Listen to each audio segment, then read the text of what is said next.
Boa noite a todos, meus queridos irmãos, tanto encarnados quanto desencarnados. Estamos hoje aqui presentes na Sociedade Espírita Paz e Amor para fazermos mais uma reflexão do nosso Evangelho. Gostaríamos de abrir com a oração do Pai.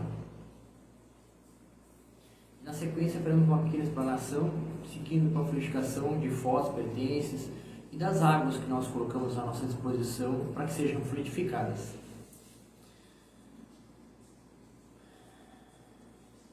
Pai, que estás nos céus, santificado seja o vosso nome, venha a nós o vosso reino, seja feita a vossa vontade, assim na terra como é feito nos céus.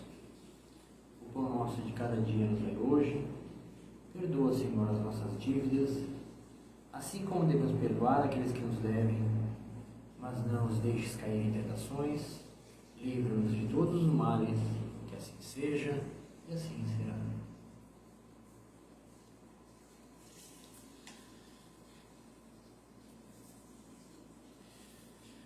O Evangelho da noite de hoje é uma reflexão sobre um tema bem polêmico, vamos colocar assim.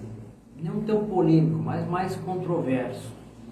Aquela questão onde nós paramos, nós estamos lendo o Evangelho e nós paramos dizendo, opa, como assim? Tem algo errado aí.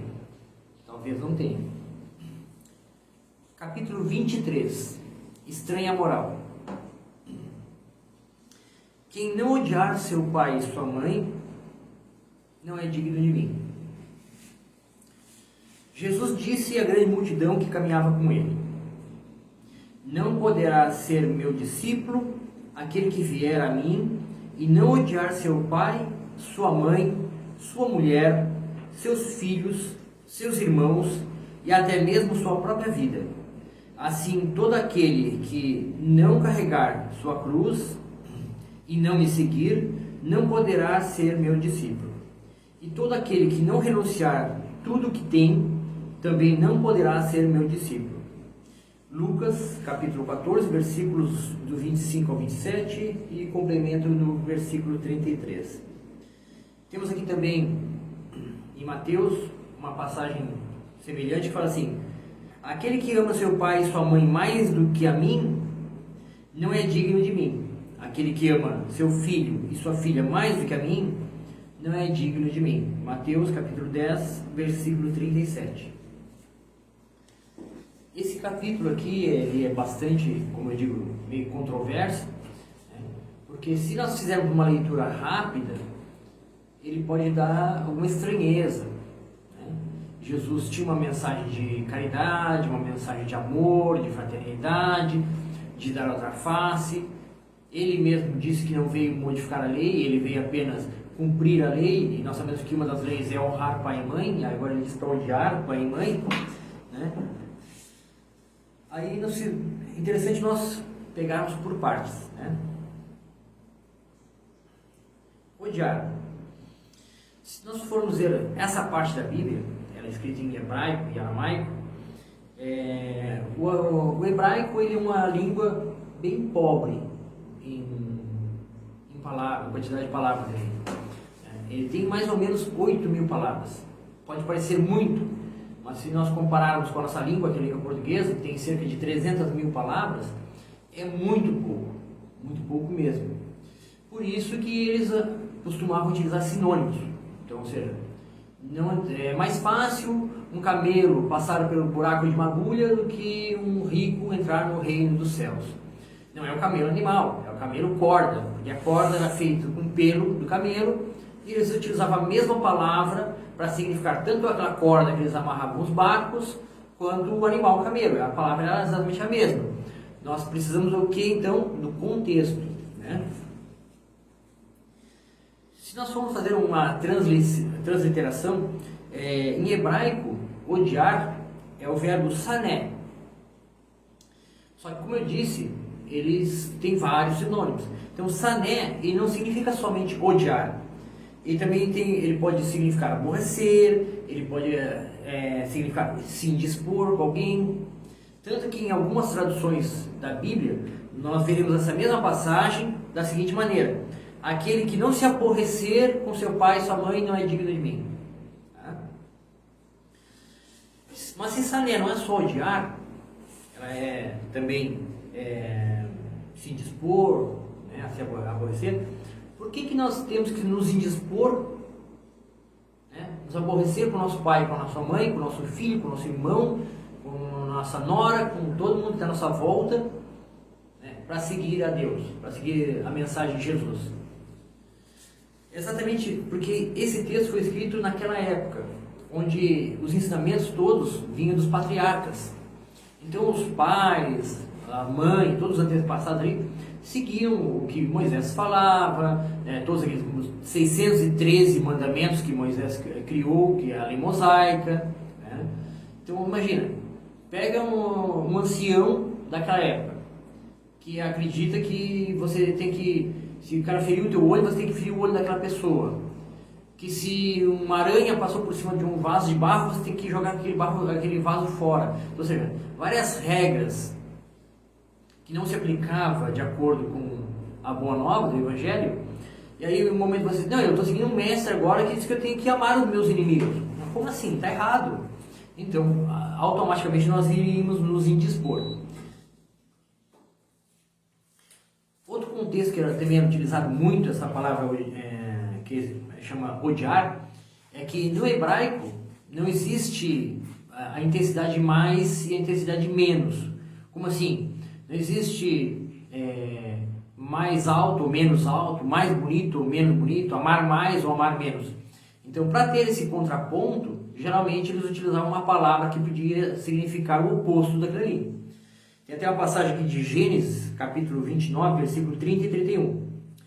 E Jacob amou também mais Raquel do que a Lia. E Jeová, vendo que Lia era odiada, perceba que Jacó amava mais Raquel do que Lia. Ele amava as duas, só que uma ele amava mais do que a outra. Para demonstrar que Lia era menos amada, eles colocam Jeová vendo que Lia era odiada, ou seja, para fazer um contraponto. Então, na verdade, é uma linguagem figurativa que era utilizada naquela época. Né? Outra questão nessa passagem, que nós veremos em várias outras também, né, é esse pronome mim. Né? Não é digno de mim, vinde a mim. Ou seja, dá a impressão que Jesus está dizendo que nós temos que ir até Ele. Só que Ele já não está mais entre nós aqui, encarnado. Então, o que seria esse mim? O que seria esse Ele que nós temos que ir? Sempre que nós vemos esse pronome mim, na verdade não é a pessoa de Jesus, e sim a mensagem de Jesus. Então, vinde a mim significa vinde ao Evangelho. Não é digno de mim, não é digno da mensagem que eu estou trazendo. Se hoje nós somos cristãos, né, e nós não seguimos o que Jesus preconizou, nós não somos cristãos. Não existe meio cristão. Ou você é cristão e se esforça para ser o melhor possível, ou você não é cristão. Inclusive, essas passagens aqui, tem várias outras que não vou abordar agora, né, por ter essa estranha moral, muitas vezes é utilizada até mesmo para que nós possamos mascarar algum tipo de preconceito que nós tenhamos. Digamos que eu tenho algum preconceito, né, e eu preciso mostrar que aquele meu preconceito não é algo tão errado assim, né, as pessoas acabam apelando para alguma passagem do tipo... eu não vim trazer a paz, vim trazer a espada, vim trazer a divisão. E aí as pessoas acabam interpretando isso de uma maneira literal, onde não, viu? Quem está do lado de Jesus está do lado certo, quem não está é para dividir mesmo, é para trazer a espada, é para trazer a aflição. E, na verdade, se a gente for ver o contexto, não tem nada a ver com isso.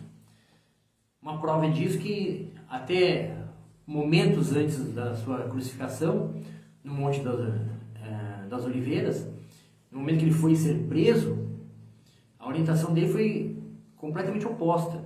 Né?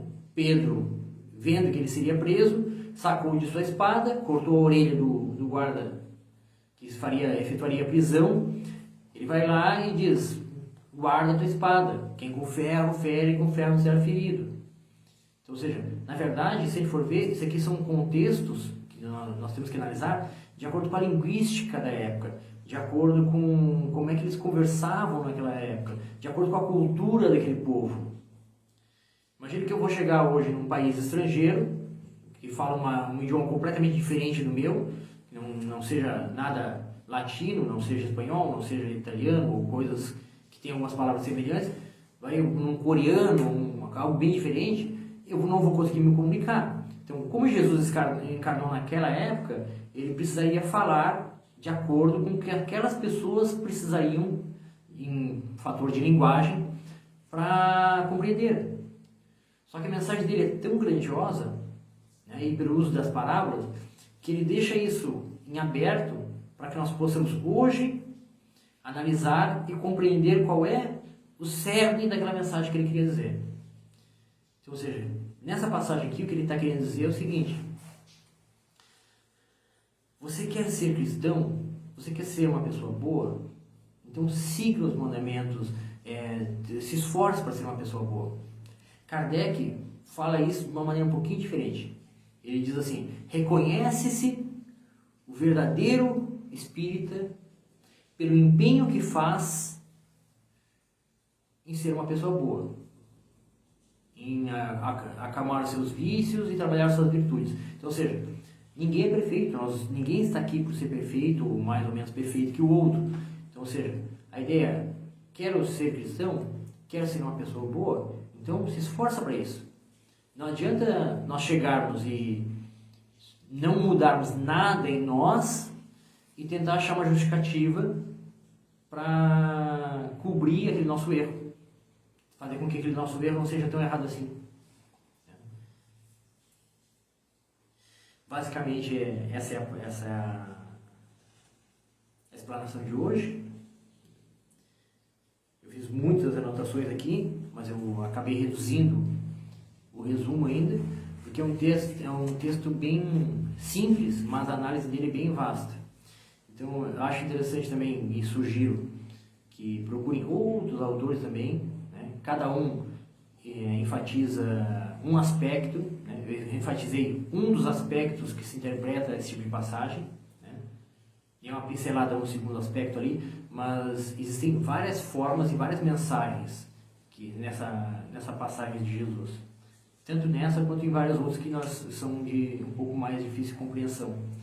Até porque as pessoas naquela época elas tinham que ser uma linguagem um pouco mais bruta, um pouco mais terca, para que as pessoas, pelo choque, se movimentassem e aprendessem algo ou seguissem alguma coisa.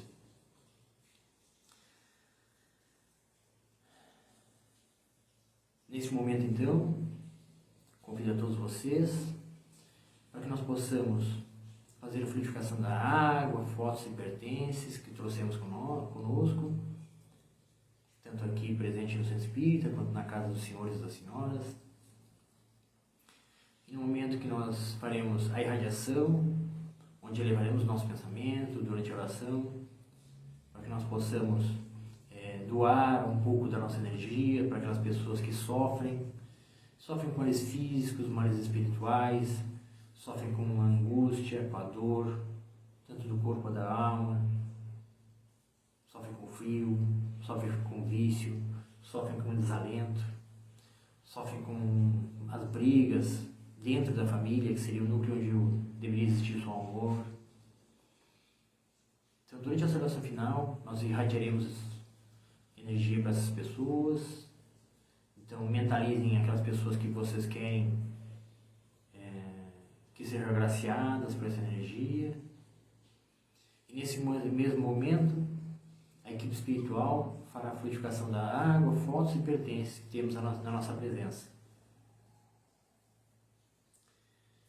Obrigado, Senhor, pelos meus braços perfeitos, quando há tantos mutilados, pelos meus olhos perfeitos, quando há tantos sem luz, pela minha voz que canta, enquanto tantas emudeceram, pelas minhas mãos que trabalham, enquanto tantas mendigam.